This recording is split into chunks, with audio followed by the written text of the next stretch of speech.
안녕하세요, 여러분. 여러분, 검정고시 국어 합격의 길을 함께할 강사 양진아입니다. 저 양진아 선생님, 어떤 선생님이냐고요?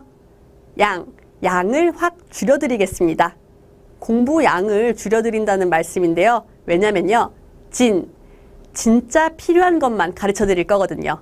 자, 제일 중요한 것들, 시험에 꼭 나올 것들, 그리고 여러분들이 기억하셔야 할 것들만 모아서 아주 기초부터 가르치겠습니다. 이 중에는 공부를 거의 처음 시작하시는 분들도 계실 거고, 그 다음에 국어를 오랫동안 쉬었던 분들도 계실 거기 때문에 제가 그 점들을 모두 기억하고 처음 배우시는 분들이 앉아 계신다고 생각하고 기초부터 차근차근히 그리고 아주 상세하게 알려드리면서도 양도 줄이고 그리고 어떻게 해요? 진짜로 필요한 것들만 가르쳐가면서 함께 즐겁게 공부할 수 있는 그런 선생님이 되도록 노력하겠습니다.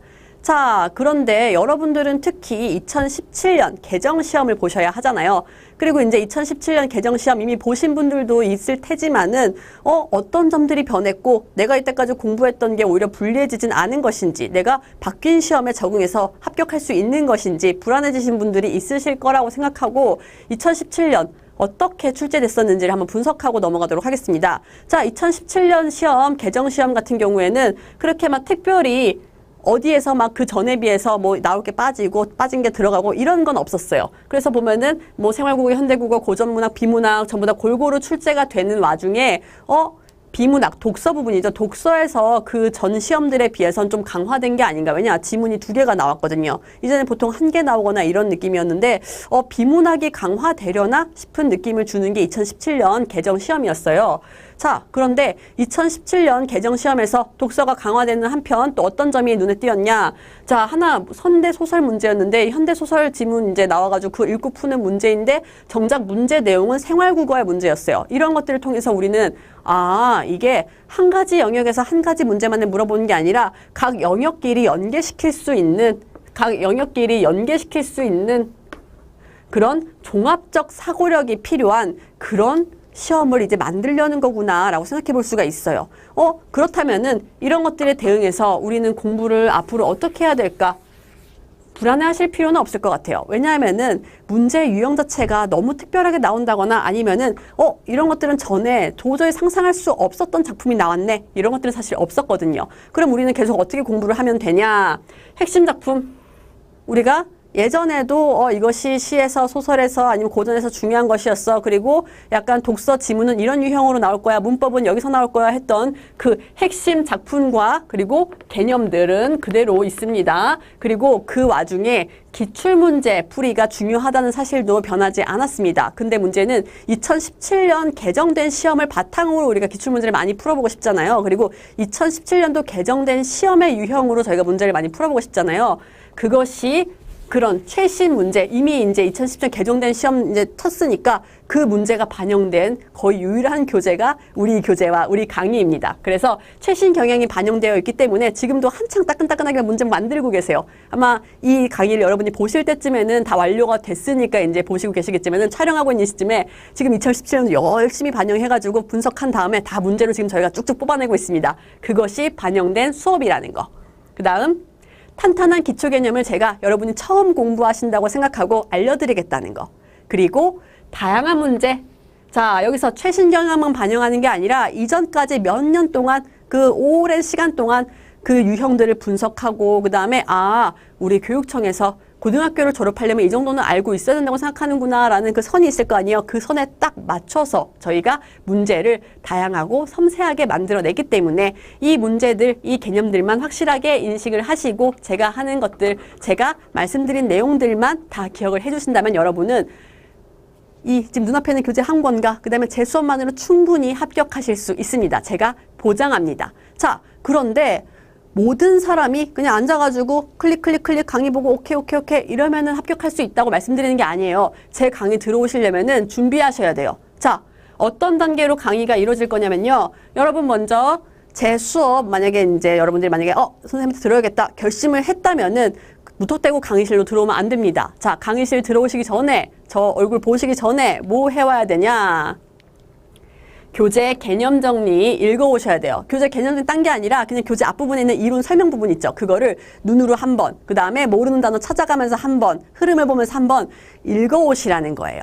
이거는 뭐예요? 혼자 하셔야 되는 선행, 예습인 거죠. 예습. 자, 그래서 강의 보시기 전에 혼자 책으로 예습하세요. 그래야지만 내가 오늘 무엇을 배우겠구나 흐름을 이해할 수 있고, 그 다음에 제가 국어를 가르쳐 드리긴 하겠지만은 너무 오래 공부 손 놓으신 분들 긍정적이 무슨 뜻이지? 긍정적인 답을 찾으라는데 막 이런 단어의 뜻, 사전적인 뜻 이런 것까지 제가 하나하나 알려드리면은 너무 강의가 길어지잖아. 나는 양을 줄여드리고 싶은데. 그렇기 때문에 모르는 단어의 뜻 정도는 찾아오시는 게 좋기 때문에, 그래야지만 제 강의를 재밌게 들으실 수 있기 때문에 여러분 수업 들어오기 전에 교재 한번 읽어주세요.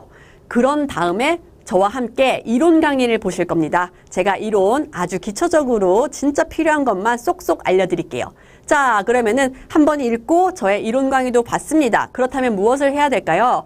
교재 모든 단원마다 이론 부분과 그 뒤에 문제 부분으로 나뉘어져 있을 거예요. 그 문제를 혼자서, 들으셨죠? 혼자서 미리 풀어오셔야 돼요. 지금 노란색으로 표시된 건 여러분 숙제입니다. 숙제. 자, 혼자서 문제를 풀어보시고 채점하고 틀린 거는 왜 틀렸는지까지 한번 생각해 보시면 좋아요. 자, 그렇다면은 문제까지 푸셨어요. 다음 단계는 뭐겠습니까?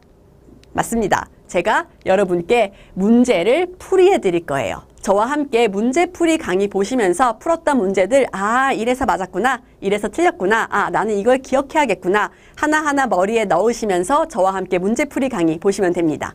자, 여러분 여기까지 이걸 갖다가 첫 단원부터 끝 단원까지 이 순서대로 그대로 제가 해오라는 거 다 해오시면서 끝냈다, 마지막 단원까지 끝냈다 라고 하시면 여러분은 무조건 합격하실 수 있습니다. 하지만 여러분, 우리의 목표 그냥 단순히 합격일까요?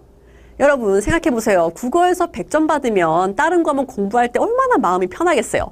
국어에서 100점 딱 나와주면은 그래, 여기서 10점 잃어도, 여기서 뭐 5점 잃어도 편한 마음으로 공부하시고 편한 마음으로 시험 보시라고 100% 점수를 낼 수 있고 100% 만점 받을 수 있는, 조금만 하면은 되는 국어에서 우리 어떻게 하겠어요? 만점 받기 위해서 그 다음에 검정고시 기출문제를 여러분이, 자, 이거 같은 경우에는 뭐 교육청 홈페이지도 있고 여기저기서 다 여러분들이 뭐 인터넷에서 여기저기 많아요.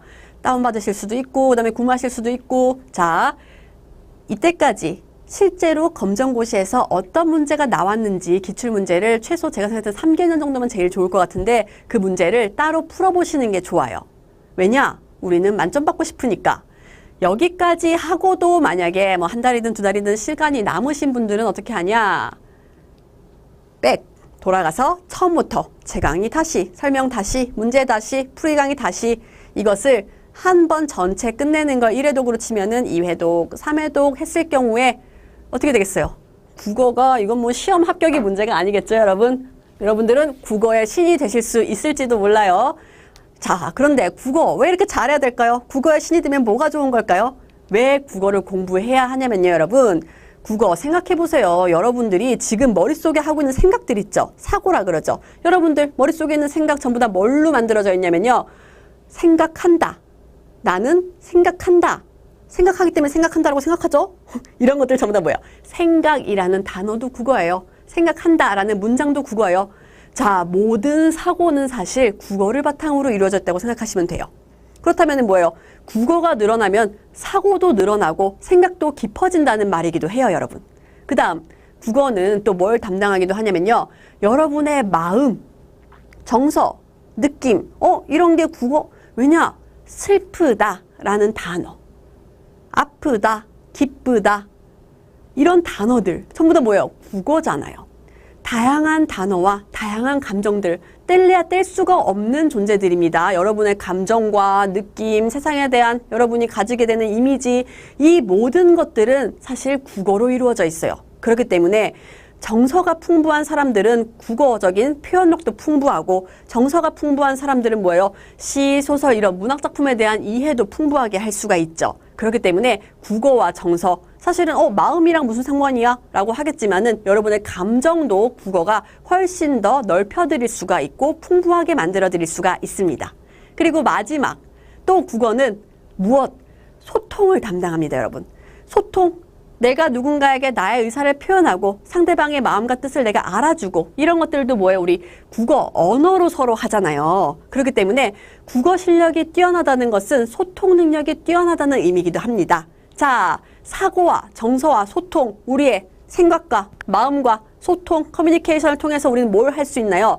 더 나은 사람이 되고 더 나은 삶을 만들 수가 있겠죠, 여러분? 여러분, 검정고시 합격 매우 중요합니다. 그리고 100% 가능합니다. 저와 함께 이 수업과 함께라면. 하지만 시험 합격도 그리고 시험 합격을 넘어서 앞으로 여러분들이 어떤 일을 하시든 대학 가서 뭐 공부하시는 분도 있으실 것이고 사회로 나가실 분들도 있으실 것인데 그런 분들이 어디에서 어떤 역할을 수행하시든지 간에 국어는 여러분의 삶을 더 나은 것으로 만들어드리고 여러분이 더 나은 존재가 될 수 있도록 도와드릴 가장 큰 힘이 될 것입니다. 그렇다면 여러분, 제가 아까 준비해오라고 한 숙제, 교재 읽어오기 잊지 마시고 저와 함께 1강에서 만나시는 걸로 알고 기다리겠습니다. 감사합니다.